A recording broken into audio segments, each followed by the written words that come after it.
Hello friends, welcome back Spain news channel நண்பர்களே.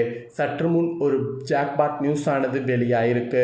அதுவும் அரசு ஊழியர்களுக்கு தான் இந்த ஜாக்பாட்டு. ஸோ என்ன ஜாக்பாட் அப்படிங்கிறத வாங்க பார்க்கலாம். சம்பளம் பார்த்தீங்கன்னு வச்சுக்கோங்களேன், 50% மேலே உயர வாய்ப்பு இருக்குது. ஸோ வாங்க இந்த ஜாக்பாட் பற்றி இந்த வீடியோவில் அதிரடியாக பார்க்கலாம். 8வது சம்பள கமிஷனில் பரிசீலனையில் உள்ள ஒரு முக்கிய மாற்றம் அரசு ஊழியர்களுடைய சம்பளத்தை கணிசமாக உயர்த்தக்கூடும் என்ற தகவல்கள் தற்போது வெளியாகி இருக்கு. அந்த மாற்றம் என்ன என்பதை இப்போ இந்த வீடியோவில் சொல்ல போகிறேன், வாங்க தெரிந்து கொள்வீங்க. மத்திய அரசு ஊழியர்கள் ஆவலோடு எதிர்பார்க்கக்கூடிய 8வது சம்பள கமிஷன் பரிந்துரைகள் குறித்து இப்போது ஒரு புதிய விவாதமானது தொடங்கியுள்ளது.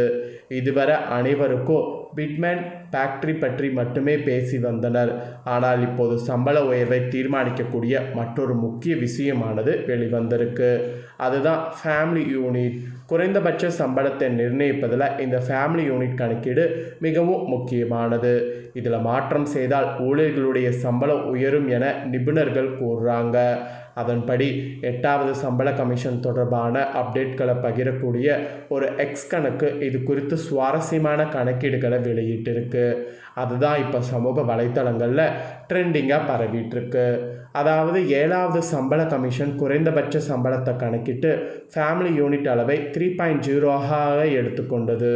ஒருவேளை இதை 4.6ஆக எடுத்திருந்தால் குறைந்தபட்ச அடிப்படை சம்பளம் 18,000க்கு பதிலாக 27,600ஆக இருந்திருக்கும். இந்த கணக்கீட்டின் படி பிட்மேன் ஃபேக்டர் 3.94ஆக மாறியிருக்கும். 7வது சம்பள கமிஷன் நடைமுறைப்படுத்திய 2.57 உடன் ஒப்பிடும்போது இது மிக அதிகம். இந்த மாற்றம் மட்டும் நடந்திருந்தால் ஊழியர்களுடைய சம்பளம் 50%க்கு மேல் அதிகரித்திருக்கும் என இந்த பதிவில் குறிப்பிடப்பட்டிருக்கு. அதோடு 7வது சம்பள கமிஷன் ஃபேமிலி யூனிட் அரசு ஊழியர் 1.0 வாழ்க்கை துணையுடைய அந்த இது 0.8 2 குழந்தைகள் தலா 0.6 வீதத்திலிருந்து 1.2 என மொத்தம் 3.0ஆக கணக்கிடப்பட்டது. ஆனால் இதில் ஊழியரை சார்ந்துள்ள வயதான பெற்றோரை கணக்கில் எடுத்துக்கொள்ளவில்லை என்பது குறிப்பிடப்படுது. இன்றைய காலகட்டத்தில் குடும்ப பொறுப்புகளும் செலவுகளும் அதிகரித்துள்ளது. எனவே 8வது சம்பள கமிஷன் இந்த ஃபேமிலி யூனிட்டை 4.6 முதல் 5.0 வரை உயர்த்த வேண்டும் என ஊழியர்கள் கூறுறாங்க. தேசிய கவுன்சில் கூட்ட ஆலோசனைகள் குழுவில் ஊழியர் தரப்பும் தங்கள் கோரிக்கை மனுவில் இந்த ஃபேமிலி யூனிட் எண்ணிக்கை உயர்த்த வேண்டும் என்று அதிகாரப்பூர்வமாக கூறியிருக்கு. இதன் மூலம் இன்றைய தலைமுறை ஊழியர்களின் குடும்ப பொறுப்புகளுக்கு நியாயம் கிடைக்கும் என அவர்கள் வாதாடிட்டு வராங்க. இந்த விஷயம் குறித்து பேங்க் பஜார் சிஇஓ அதில் ஷெட்டி ஒரு ஊடகத்திடம் பேசும்போது முக்கிய கருத்துக்களை பகிர்ந்துள்ளார்.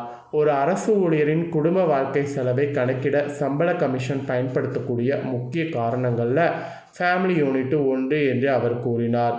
ஒருவேளை ஊழியர்கள் சங்கங்கள் கேட்பது போல 8வது சம்பள கமிஷன் இந்த ஃபேமிலி யூனிட்டை உயர்த்தினால் குறைந்தபட்ச வாழ்க்கை செலவு மதிப்பீடு உயரும். இது நேரடியாக குறைந்தபட்ச அடிப்படை சம்பளத்தின் தாக்கத்தை ஏற்படுத்தும். நமது சம்பள கட்டமைப்பு முழுவதும் இந்த குறைந்தபட்ச சம்பளத்தை அடிப்படையாக கொண்டதாக இருக்கிறது கொஞ்சம் சேஞ்ச் ஆகும். எனவே இதில் எந்த மாற்றம் வந்தாலும் அது அனைத்து நிலை ஊழியர்களுடைய சம்பளத்தையும் உயர்த்தும் என்று அவர் விளக்கி கூறியிருக்கிறார். அதோடு கடந்த சில ஆண்டுகளாக அரசு ஊழியர்கள் மீதான குடும்ப பொறுப்புகள் மிகவும் அதிகரித்திருக்கு.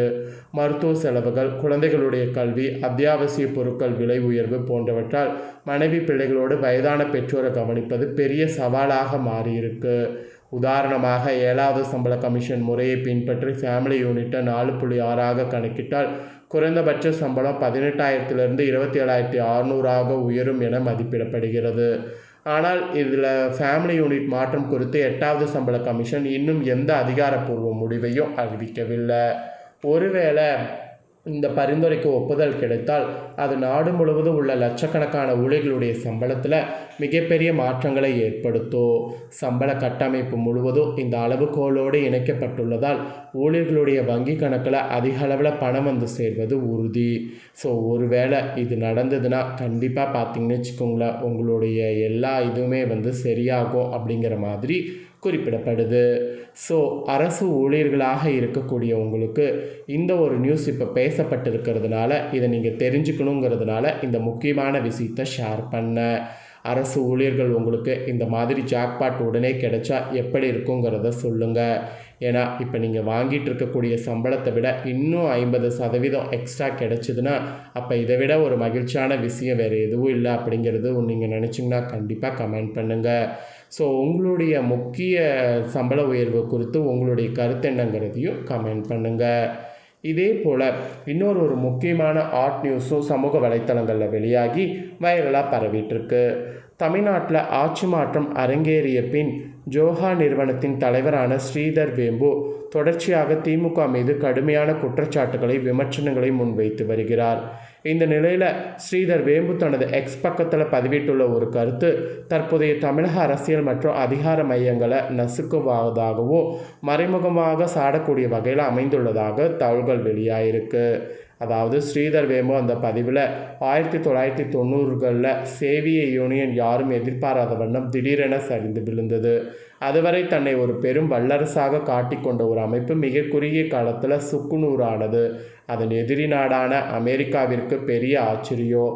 சேவி அமைப்பில் தங்களை புரட்சியாளர்கள் என்று அடையாளப்படுத்தி கொண்ட தலைவர்கள் ஆடம்பரத்தின் உச்சத்தில் வாழ்ந்தனர். தங்களை நம்பிய சாதாரண உழைக்கக்கூடிய மக்களிடமிருந்து அவர்கள் முற்றிலும் துண்டிக்கப்பட்டு தனி உலகத்தில் இயங்கினர்.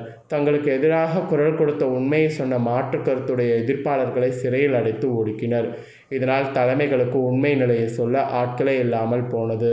தங்களது அந்த சொந்த பொய்களை தங்கள் உண்மை என நம்பி ஒரு மாய உலகத்தில் அவர்கள் வாழத் தொடங்கினர். அந்த பொய் உடைந்த போது பேரரசின் வீழ்ச்சியை அவர்களால் ஜீர்ணிக்கவே முடியவில்லை. நான் மேலே சொன்ன விஷயங்களுக்கும் சமகால தமிழ்நாட்டில் நம் அண்மையில் கண்ட சித்தாந்த ரீதியிலான வீழ்ச்சிக்கும் எவ்விதமான சம்பந்தமும் இல்லை. இது முற்றிலும் என்னுடைய கற்பனை மட்டுமே. நான் உங்களுக்கு உறுதியளிக்கிறேன் என்று கிண்டலாக அவர் குறிப்பிட்டுள்ளார். ஸ்ரீதர் வேம்புவின் கருத்து இந்தியாவின் தற்போதைய அரசியலையும் பேசியிருப்பதாக இதில் தெரிய வருகிறது. ஏனென்றால் கொள்கை இல்லாமல் வெறும் நிர்வாக மேம்பாட்டை மட்டுமே தேர்தலில் அரசியலில் வெற்றி பெற்றிருக்கு. தற்போது தமிழ்நாட்டில் தாவேகாவே அப்படி வெற்றி பெற்றுள்ளதாக அவர் சாடியிருக்கிறார். இதற்கு கொள்கை பிடிப்புள்ள கட்சிகள் இயக்கங்களுடைய தலைவர்கள் ஆடம்பரத்தின் உச்சியில் இருப்பதாக விமர்சனங்கள் இப்போ எழுந்திருக்கு.